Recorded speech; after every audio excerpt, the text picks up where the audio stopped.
Refuse d'écouter toujours les mauvaises nouvelles. Apprends tes enfants, oh God. Que les femmes lèvent la main. Levez bien, célibataire ou marié, vous êtes femme, levez les mains. Je déclare que l'Éternel vous fasse écouter ces choses. Descendez votre main maintenant. Pourquoi je parlais aux femmes? Parce que la Bible dit que c'est la femme qui est l'instructrice. C'est elle qui instruit l'enfant. Alors je dis à une femme, apprends à tes enfants à aimer les bonnes nouvelles. Ne sois pas une femme qui est tellement négative. Tu es négatif pourquoi? Il y a l'amertume dans ton cœur. Il y a des blessures d'enfance qui ne sont pas guéries. Alors même avec tes enfants, tu penses qu'il faut être négatif. Regarde ce que toi tu dis à ta fille adolescente. Tu sais chérie, il faut faire attention avec la vie. Hein. La vie n'est pas facile, elle est dure. Et tu sais pourquoi tu le dis? Parce que toi ton père te l'avait dit. Mais tu sais ce qui s'est passé? Tu as vécu une vie dure. Vous vivez ce que vous pensez. Pourquoi tu dis ça? Tu peux permettre à ta fille de comprendre le danger de la vie sans lui présenter un tableau noir. Est-ce que quelqu'un m'entend? Tu lui présentes la réalité de la vie et tu lui présentes Jésus. C'est Jésus qui adoucit le tableau noir. Ça tombe sur ta vie au nom de Jésus. Ça tombe une deuxième fois au nom de Jésus. Ça tombe une troisième fois au nom de Jésus. Tu dois savoir qu'est-ce que tu penses. Un homme négatif, une femme négative. Toi, ton fils, même quand il échoue à l'école, tu le ramasses. Tu commences à bastonner. Tu insultes. Quand papa finit, papa dit, maman attrapez. Dans votre maison, c'est comme ça. Et vous savez que c'est comme ça. Toi-même, tu dis, donne, récupérez. Toi-même, tu bastonnes encore. Tu n'as pas compris. Gronde ton fils. Parce qu'il doit connaître ce qu'il faut pour sa vie. Il doit comprendre que c'est important pour sa vie aussi, les études. Mais après cela, dis-lui, tu es intelligent. Et ce n'est pas parce que tu as échoué que tu es moins intelligent que les autres. C'est important que ton fils sache ça à 4 ans. Que même si j'ai échoué, je ne suis pas inférieur à ceux qui ont passé de classe. Et de cette manière, quand il aura ton âge, même s'il tombe cette fois, il va se relever. Il n'aura pas besoin d'un stimulant pour avancer dans la vie. Vous savez, il y a des hommes comme ça. Hein? Surtout dans cette jeunesse aujourd'hui, que Dieu nous aide. La jeunesse quinoise que nous avons, trop de jeunes comme ça. Il faut qu'il y ait quelqu'un toujours qui les stimule. Si personne ne les stimule, il est dépressif. Il est rempli d'amertume.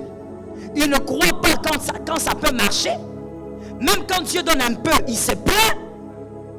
C'est ça la jeunesse congolaise. Il faut toujours qu'il y ait quelqu'un pour dire, ça va aller, ça va aller. Pourquoi? Parce que quand ils étaient enfants, on ne leur avait pas dit que même si tu échoues, tu n'es pas inférieur parce que tu as échoué. Mais par contre, on tapait, on insultait. Tu ne vaux rien. Comment tu n'as pas donné le diplôme? Tu ne vaux rien. Il a entendu ça toute son adolescence et sa vie d'adulte. Sois délivré de ça. Qu'un homme soit délivré de ça. Ne soyez pas négatif. Croyez. Si ça ne marche pas, ça arrive. Ça finira par marcher. Ah, j'aime cette chanson-là.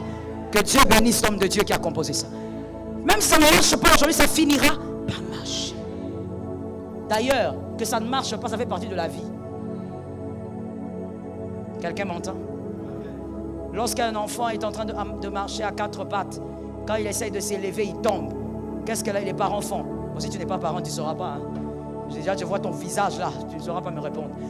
Qu'est-ce que les parents font au fait quand l'enfant rampe à 4 pattes ou sur le ventre, ça dépend, et il essaye de se tenir debout et puis tombe?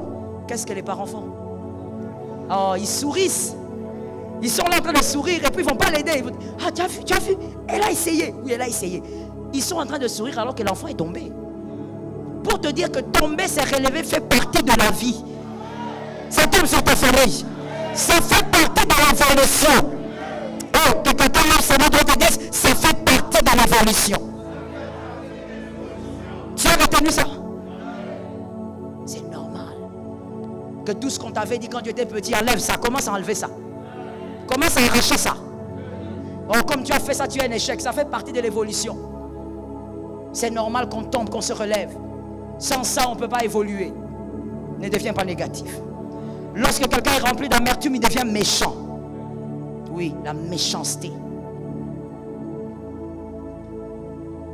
Alors quand il voit les gens réussir, il est malheureux.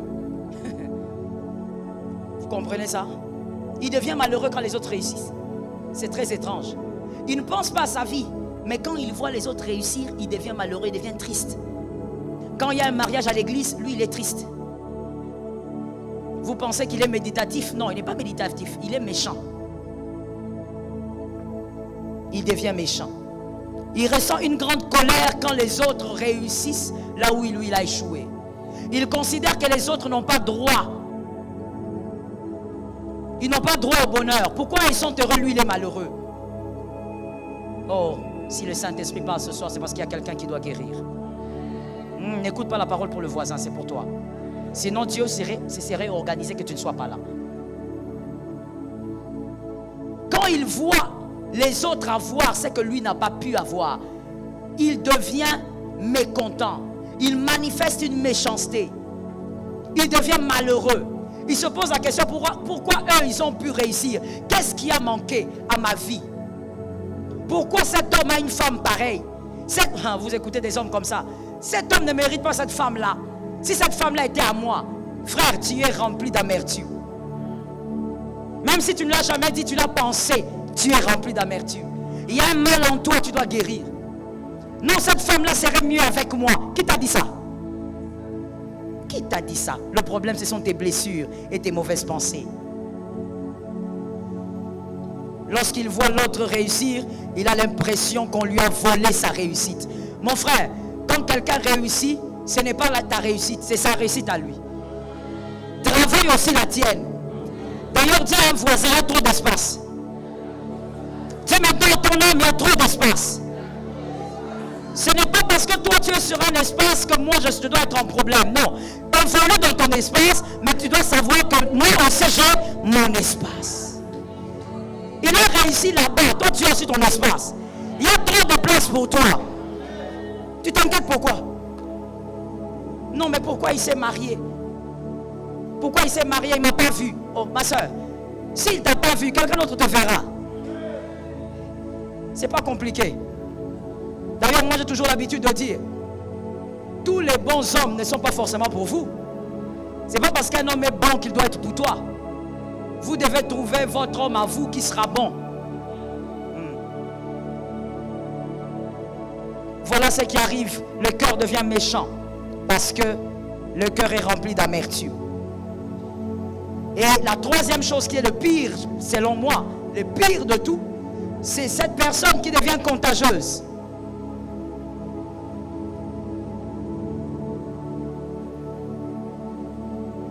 Cette personne commence aussi à infecter les autres, à contaminer les autres.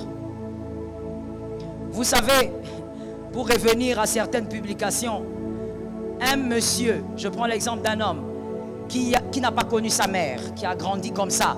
Il n'a pas aussi connu l'histoire réelle de sa mère. Déjà, il grandit avec une blessure par rapport à la femme. Et quand il grandit, il a 37 ans, mais il a déjà été déçu 30 fois par les femmes. Cet homme-là, il n'aura qu'un seul langage. La femme ne mérite aucune confiance.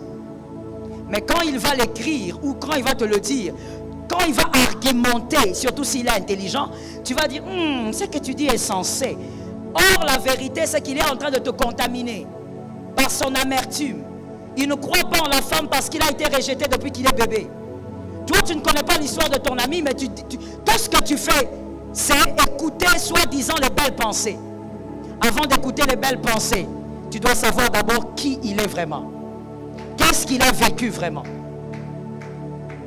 Celui qui n'a vécu que la douleur sans une guérison par le Saint-Esprit ne fera que produire de l'amertume.